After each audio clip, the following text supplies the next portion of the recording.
Des salons bien-être fleurissent un peu partout dans le vignoble nantais. Le dernier en date à éclore fut celui planté à la salle du Champ de Foire de Clisson. Les exposants ont transformé le lieu, devenu plus coloré et empli de belles énergies. Toute l'énergie qu'on peut trouver avec les gens du bien-être dans leur spécificité, c'est chacun à leur manière, ils amènent leur énergie propre. Il y a plein de belles choses à découvrir, c'est ce que j'expliquais à des gens qui viennent de rentrer. Prenez le temps de discuter parce qu'il y a plein de belles choses et tout le monde a quelque chose à apporter justement, donc je trouve ça super. Avec quelques personnages atypiques ?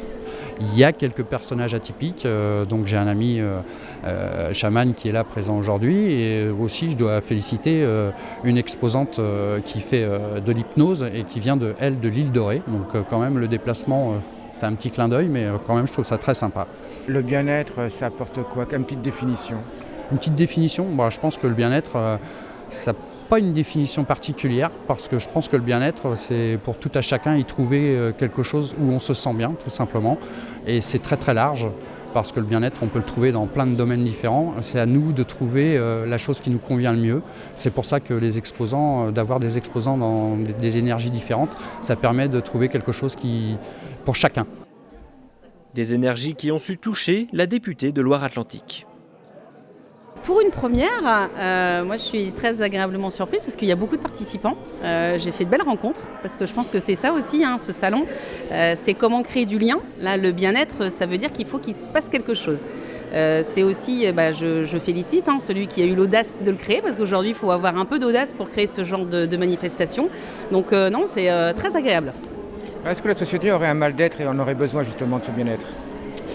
Alors je pense que la société, elle est aussi en recherche de confiance et d'être rassurée. Et ce qu'on trouve ici, c'est non pas de la chimie, mais du naturel.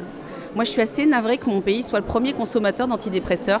Et je pense que ce salon-là, comme beaucoup d'autres, c'est comment on est capable, avant de se mettre ou de se pencher vers la chimie et la médication.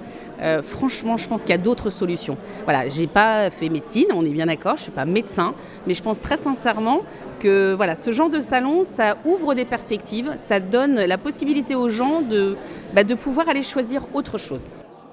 D'autres choses comme par exemple les soins et ateliers de chant vibratoire à Eolia qui soignent et réconfortent à l'aide de la voix, de sons de cristal ou de bols tibétains.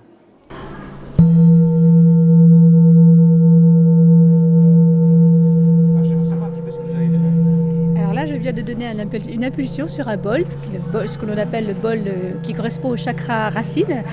Donc les fréquences sont en correspondance avec ce chakra-là.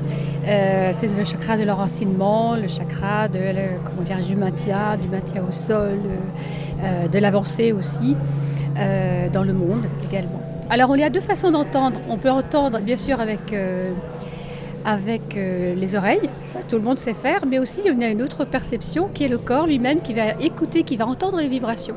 Parce que le bol est destiné non pas seulement à être entendu, mais comme ça, dans l'atmosphère, mais il est destiné aussi à être posé sur le corps de la personne, et notamment au chakra. C'est pour ça que j'en ai un certain nombre. Chacun de ces bols correspond au chakra.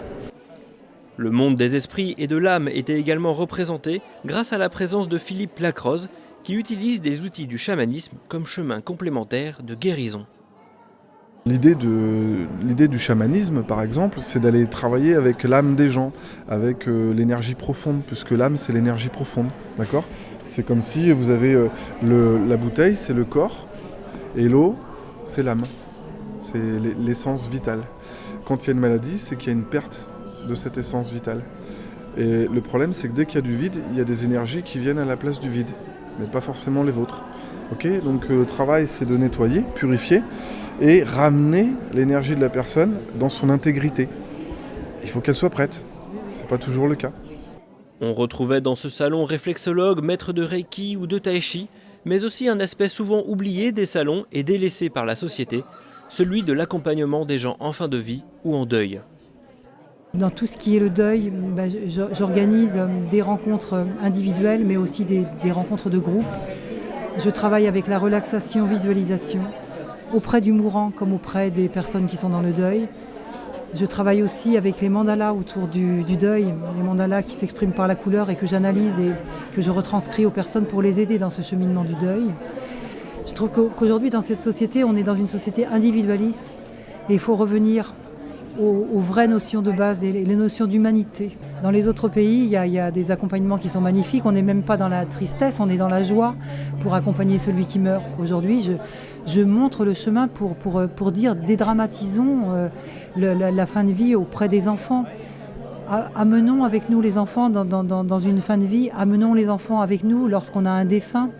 L'enfant, c'est nos propres peurs qu'il récupère. Mais il faut laisser l'enfant agir. Moi j'ai participé à des veillées dans mes propres familles, avec des enfants qui jouaient à côté d'un être cher qui était le nôtre et qui jouait, qui allait lui parler, qui allait lui toucher la main, qui allait l'embrasser, qui disait ouais, c'est froid, mais il n'y avait pas de drame.